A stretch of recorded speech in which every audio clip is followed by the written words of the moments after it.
سورہ شعراء آیت نمبر 105 اعوذ باللہ من الشیطان الرجیم بسم اللہ الرحمن الرحیم۔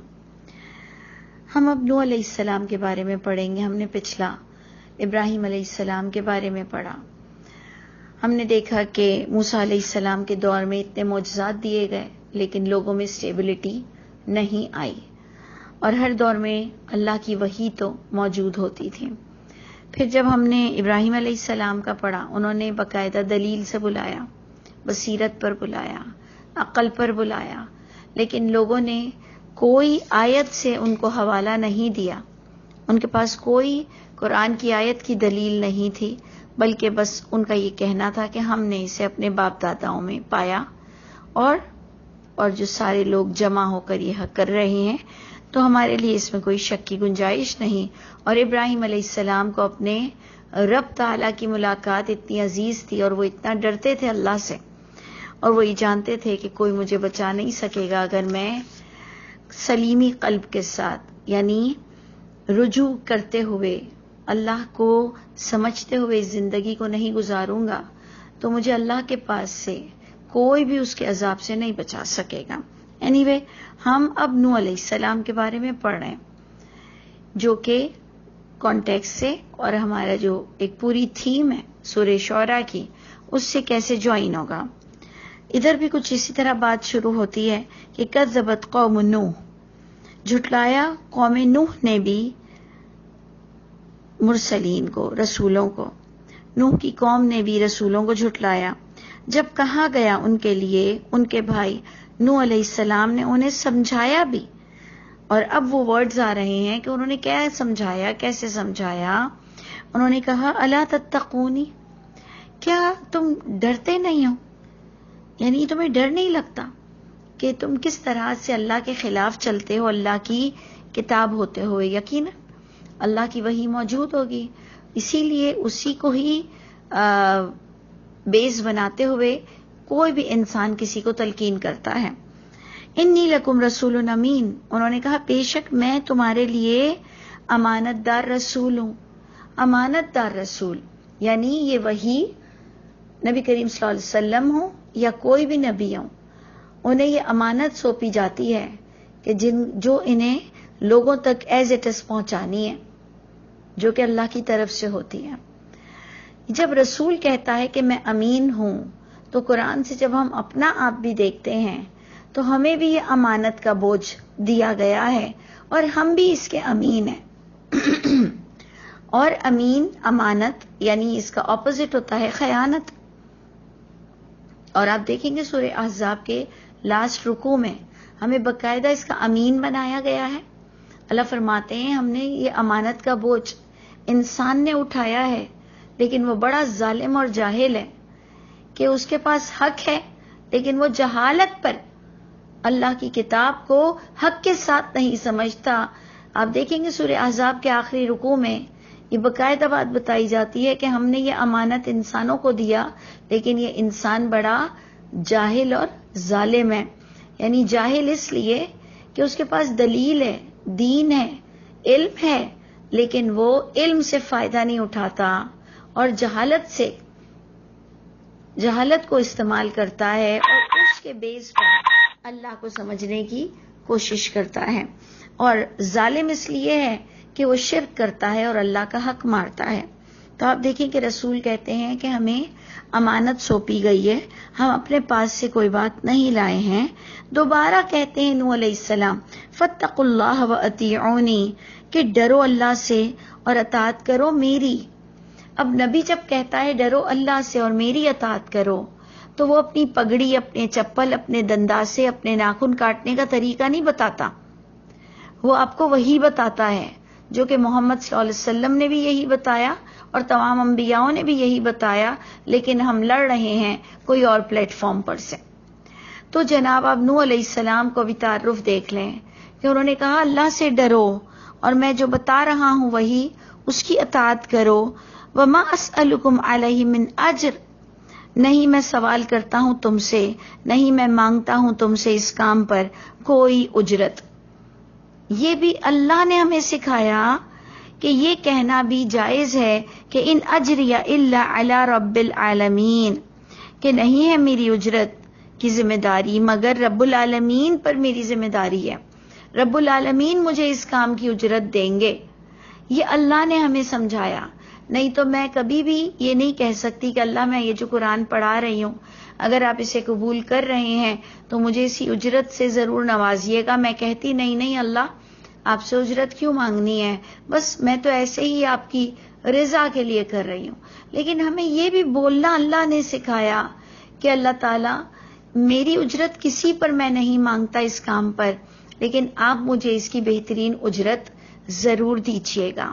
تو اللہ تعالیٰ ہمارے بھی کام کو قبول کر لے، ہم جہاں کہیں غلطی پر ہوں ہماری اصلاح فرما دے، اور اس حال میں ہماری ملاقات ہو اللہ سے کہ اللہ ہم سے راضی ہو۔ تو آپ دیکھیں کہ اللہ ہمیں توفیق دے کہ ہم کبھی اس کام پر کوئی اجرت نہ لیں، وہ رب العالمین کے ذمے ہے۔ فاتقوا اللہ، تیسری بار کہتے ہیں نوح علیہ السلام فاتقوا اللہ۔ آپ نے پہلے ہی پڑھا کہ وہ کہتے ہیں الا تتقون، پھر وہ کہتے ہیں فاتقوا اللہ، دوبارہ وہ آیت نمبر 110 میں کہتے ہیں فاتقوا اللہ واطیعونی، ڈرو اللہ سے، ڈرو اللہ سے، ڈرو اللہ سے۔ یعنی تمہیں ڈر نہیں لگتا کہ وہ اللہ کے ہاتھ میں تمہاری زندگی موت ہے۔ ابراہیم علیہ السلام نے کتنی پیاری پیاری باتیں کہی تھی۔ تو سوچئے کہ میں اور آپ جب اس حق کا، اس امانت کا بہترین استعمال نہیں کرتے، اس کی قدر نہیں کرتے، تو ہمیں بھی ڈرنا چاہیے۔ اللہ تعالی ہم سب کی بناوٹی باتوں کو دور کر دیجئے، ہماری منافقت کو ہمارے اندر سے ختم کر دیجئے تندرستی کے ساتھ اور رحمتوں کے ساتھ۔ تو وہ تھرڈ ٹائم کہتے ہیں، آیت نمبر 110 بتاتا ہے کہ وہ کہتے ہیں ڈرو اللہ سے، میری اطاعت کرو، یعنی جو میں تمہیں وہی بتا رہا ہوں اس کی اطاعت کرو۔ اس پر آپ دیکھیں ادھر بھی جواب کیا آ رہا ہے، یعنی ہمیں بہت پازیٹیوٹی کے ساتھ اس آیت کو دیکھنا ہے کہ قوم نے انہیں کیا رپلائی کیا۔ قوم نے کہا انؤمن لک، کیا ہم ایمان لے آئیں آپ پر، آپ کی باتوں پر، واتبعک الارذلون۔ دیکھیں پوائنٹ انہوں نے کیا رکھا، یہ نہیں کہا کہ آپ اللہ کی کتاب سے نہیں بتا رہے ہیں، آپ اوتھینٹک باتیں نہیں بتا رہے ہیں، آپ اپنی عادتیں بتا رہے ہیں۔ انہوں نے یہ کچھ بھی دلیل سے بات نہیں کی، انہوں نے کہا کہ ہم آپ کی باتوں پر ایمان لے آئیں جبکہ آپ کی جو اتباع کر رہے ہیں، آپ کا جو کہنا مان رہے ہیں، یہ سب بہت ہی نچلے درجے کے لوگ ہیں، غریب سے لوگ ہیں جو آپ کا کہنا مان رہے ہیں۔ کوئی برانڈ نہیں، کوئی بڑا فیمس پرسنالٹی نہیں، کوئی بڑے لوگ نہیں، کوئی بڑا مدرسہ نہیں، کوئی بڑی مسجد نہیں۔ لوگوں کے پاس تو بڑے بتانے کو ہے کہ ہمارے 400 مدرسے ہیں، ہمارے 1000 مدرسے ہیں، دنیا بھر میں ہم نے ادھر ادھر یوں کیا، ہم نے اتنوں کو مسلمان کیا۔ یعنی تمہاری اتباع کر کون رہا ہے؟ نوح علیہ السلام کو انہوں نے کہا تمہیں مان کون رہا ہے؟ اور اول تو جو مان بھی رہے ہیں وہ بالکل نچلے درجے کے لوگ ہیں۔ یہ تھی ان کی دلیل۔ آپ نے دیکھا بہت سی باتیں ہم میں بھی سملر ہیں۔ تو جناب اس پر نوح علیہ السلام کیا جواب دیتے ہیں؟ انہوں نے کہا وما علمی بما كانوا يعملون، اور نہیں میں جانتا اور کیا میں جانوں جو وہ کر رہے ہیں، یعنی تم ان کی شخصیت کو کیوں دیکھ رہے ہو، مجھے کیا کہ وہ کیا کر رہے ہیں۔ ان حسابهم الا علی ربی، نہیں ہے ان کا حساب مگر میرے رب کے ذمے ہے۔ یعنی اگر اللہ نے انہیں کم حساب میں دیا ہے، میں نہیں جانتا کہ وہ کیا کام کرتے ہیں، وہ تو میری بات سن رہے ہیں، تم ان کی پرسنالٹی کو اور ان کے اسٹیٹس کو کیوں دیکھ رہے ہو؟ ان کا حساب اور اللہ جو کم اور زیادہ کسی کو دیتے ہیں، یہ سارا حساب اللہ پر ہے۔ لو تشعرون، اگر تم شعور رکھو، اگر تمہیں کچھ عقل ہو تو تم اس طرح سے لوگوں کو پرکھ رہے ہو اور اللہ کی وحی کو لوگوں سے دیکھ رہے ہو کہ اللہ کی وحی کون پڑھ رہا ہے۔ اس پر آپ دیکھیں کہ انہوں نے ایک اپنا دوسرا سٹیٹمنٹ کیا دیا، انہوں نے لوگوں کو کہا وما انا بطارد المؤمنین، میں نہیں دھتکارنے والا مومنوں کو، جو ہمیں قرآن کی دوسری آیتوں میں ملتا ہے کہ انہیں یہ باقاعدہ لوگوں نے ان سے ڈیمانڈ کیا کہ اے نوح ہم آپ کی بات تب سنیں گے جب آپ یہ ارذلین لوگوں کو، یعنی یہ جو نچلے درجے کے غریب لوگ آپ کے پاس آ رہے ہیں، ان کو آپ یہاں سے ہٹا دیں۔ اور یہی بات محمد صلی اللہ علیہ وسلم سے بھی کی گئی کہ آپ یہ چھوٹے طبقے کے لوگوں کو، غریب لوگوں کو اپنے پاس سے ہٹا دیں تو ہم پھر شاید آپ کے پاس کچھ آئیں۔ اللہ تعالیٰ فرماتے ہیں کہ اللہ نے اپنے نبی کو سکھایا وحی کے ذریعے سے کہ آپ کہہ دیجئے وَمَا أَنَا بِطَارِدِ الْمُؤْمِنِينَ، میں نہیں دھتکارنے والا ایمان والوں کو۔ یعنی اس سے پتہ چلتا ہے کہ نبی کی جماعت ڈھیروں لوگوں کی بنے نہ بنے، ان کو ان سے کوئی سروکار نہیں، وہ اللہ کے خلاف نہیں جاتے ہیں۔ اور اللہ کا یہ قانون اور طریقہ ہے کہ جو ایمان لا رہا ہو اس کو عزت دو، اس کی قدر کرو۔ تو جو خود سے پڑھنے آتا ہے اور جسے پتہ ہوتا ہے کہ ہم جیسوں کے مدرسے میں بھی جو پڑھیں گے جنہیں کوئی سرٹیفکیٹ نہ ملے گی، اور اگر ہمیں دے بھی دیں کوئی سرٹیفکیٹ تو وہ دنیا میں کوئی کام آئے گی تو نہیں، تو جناب پھر بھی وہ صرف سیکھتے ہیں، یعنی اللہ کو جاننا چاہتے ہیں۔ تو اللہ فرماتے ہیں کہ نبیوں کو باقاعدہ یہ آرڈر دیا گیا کہ آپ ایمان والوں کو جو آپ کے پاس پڑھنے آئیں انہیں دھتکارا نہ کریں۔ اور پھر آگے اللہ تعالیٰ فرماتے ہیں کہ ان انا الا نذیر مبین، کے نبی نے یہ جواب دیا کہ نہیں ہوں میں، مگر میں تو صرف اویئرنیس دیتا ہوں اور ان باتوں کی لوگوں کو علم دیتا ہوں جو کھلم کھلا ہے، جو تمہارے پاس بھی موجود ہے اور میرے پاس بھی موجود ہے۔ مبین علم کو میں لوگوں تک پہنچاتا ہوں، میں ایسے اندر اور باطنی اور کشف اور یہ والی باتیں نہیں کرتا ہوں کہ مجھے خواب میں یہ ملا اور مجھے کشف یہ ہوا۔ وہ کہتے ہیں میں کھلم کھلا جو وہی تم بھی پڑھ رہے ہو، جو تم میرے پاس بھی ہے، میں تو صرف اس کی اویئرنیس دینے آیا ہوں جس پر ان کو پھر قوم تھریٹنگ دیتی ہے، یعنی ایک ڈراتی ہے، دھمکاتی ہے اور کہتی ہے لَإِن لَّمْ تَنْتَهِ يَا نُوح، اے نوح اگر تم باز نہیں آئے اپنی اس تبلیغ سے، اپنی اس توحید کے کام سے، اپنے آل الون ایک اللہ کی اتھارٹی بیان کرنے سے، اگر آپ باز نہیں آئے لَتَكُونَنَّ مِنَ الْمَرْجُومِينَ، ہم آپ کو رجم کر دیں گے، البتہ آپ ہو جائیں گے ضرور بضرور رجم کیے ہوئے لوگوں میں سے۔ یعنی کتنی زبردست ڈینجرس سزا کہ وہ کہتے ہیں ہم آپ کو پتھر سے مار دیں گے، جس پر وہ اپنے رب سے دعا کرتے ہیں اور کہتے ہیں کہ رب ان قومی کذبونی، اے میرے رب بے شک میری قوم نے تو میری باتوں کو جھٹلا دیا۔ اب ہمارے یہاں کہا جاتا ہے کہ جو بہت نیک ہوتا ہے اس کی بات میں بہت وزن ہوتا ہے، تو جو بھی علماء مجمع لگا کر بیٹھا ہوتا ہے اس کو کہتے ہیں کہ آپ اللہ کے پسندیدہ ہیں، آپ حق پر ہیں، اس لیے اللہ نے آپ کے آگے اتنے لوگوں کو جمع کر دیا، اس لیے آپ کی بات دلوں پہ اتر جاتی ہے۔ اب آپ کی کیا رائے ہے نوح علیہ السلام کے بارے میں؟ کہ نوح علیہ السلام کو لوگ نہیں اچھا مانتے تھے، ان کی باتوں کو لوگ اچھا نہیں سمجھتے تھے، انہوں نے کوئی مجمع جمع نہیں کر سکے، اور قرآن بتا رہا ہے انہوں نے آلموسٹ 950 سال تبلیغ کا کام کیا اور صرف کچھ لوگ ان کی بات کو اچھا مانتے تھے۔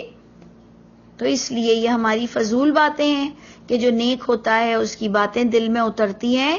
یہ آپ کو ایک کام دیا گیا ہے کہ آپ کو اللہ کی وحی لوگوں تک پہنچانا ہے، آپ کا سنسیئر ہونا ضروری ہے، جو اللہ تک آپ کا اور اللہ کا معاملہ ہوتا ہے۔ تو اس لیے ہمیں یہ نہیں دیکھنا کہ ہم نے فوج جمع کر لی ہے یا اکا دکا لوگ ہماری بات سن رہے ہیں۔ اول تو ہمیں اپنے ایٹیٹیوڈ، اپنے اعمال پر توجہ دینی ہے اور ہمیں یہ کام مرتے دم تک کرنا ہے اور بالکل کھل کر کرنا ہے اور مبین بات کو ڈسکس کرنی ہے۔ تو انہوں نے جو قرآن بتاتا ہے کہ جو عذاب آیا کہ انہوں نے اتنے 100 سال کام کیا اور اللہ تعالیٰ کے پاس ایک کیلکولیٹڈ ٹائم ہے، اللہ تعالیٰ پھر ایک وقت پر آ کر عذاب لے آتے ہیں، یا انسان کو یا نبی کو جس سے جتنا کام کرانا ہوتا ہے وہ کام کرا کر اللہ تعالیٰ پھر ان کی ڈیوٹی کو آف کرتے ہیں۔ تو انہوں نے جب یہ کہا کہ اے میرے اللہ میری قوم نے تو مجھے جھٹلا دیا، ففتح بینی و بینہم فتحا، بس فیصلہ فرما دیجئے میرے درمیان اور ان کے درمیان ایک فیصلہ، وَنَجِّنِي اور نجات دیجئے مجھ کو، وَمَن مَّعِیَ مِنَ الْمُؤْمِنِینَ اور جو میرے ساتھ ایمان لایا ہے مومنوں میں سے، اللہ تعالی ہم سب کو نجات دے دیجئے۔ اللہ تعالی فرماتے ہیں فَأَنجَيْنَاهُ پس نجات دی ہم نے اس کو، اور اس کیسے نجات دی وہ آپ پورے قرآن میں پڑھتے ہیں کہ ان کو نجات کیسے ملی۔ اتنا پانی آیا لیکن ایک مین میڈ کشتی، مین میڈ ہاتھوں سے بنی ہوئی کیلوں اور تختوں والی کشتی پر اللہ نے ان کو اتنے زبردست پانی سے بچا لیا۔ تو اس لیے مجھے نہیں سوچنا، آپ کو نہیں سوچنا کہ ہم کیسے بچیں گے دشمنوں سے، ہمیں اچھا کام کرنا ہے، اللہ ہماری بچت کریں گے، آگے سب اللہ کے ہاتھ میں ہے۔ پس نجات دی ہم نے اس کو اور جو اس کے ساتھ تھے، فی الفلک المشحون بھری ہوئی کشتی میں اللہ نے سب کو بچایا جو ایمان لایا تھا۔ ثم اغرقنا پھر غرق کر دیا ہم نے بعد الباقین باقی لوگوں کو بعد میں سب کو غرق کر دیا۔ ان فی ذلک لآیہ بے شک ان باتوں میں بھی نشانیاں ہیں، یہ صرف ایک سٹوری نہیں ہے، یہ ایک صرف واقعہ یا قصہ نہیں ہے، اس میں میرے اور آپ کے لیے بہت کچھ باتیں تھیں۔ وما کان اکثرهم مؤمنین لیکن اللہ فرما رہے ہیں میجورٹی پیپل وہی پر ایمان نہیں لاتی اور معجزے کی منتظر رہتی ہے، تو اکثریت ایمان والی نہیں ہے۔ وَإِنَّ رَبَّكَ لَهُوَ الْعَزِيزُ الرَّحِيمُ اور بے شک رب آپ کا البتہ وہ ہر چیز پر غالب ہے اور نہایت مہربان رحیم ہے۔ اللہ تعالی ہم سب کو اللہ کی رحمت کا حقدار کر دیں۔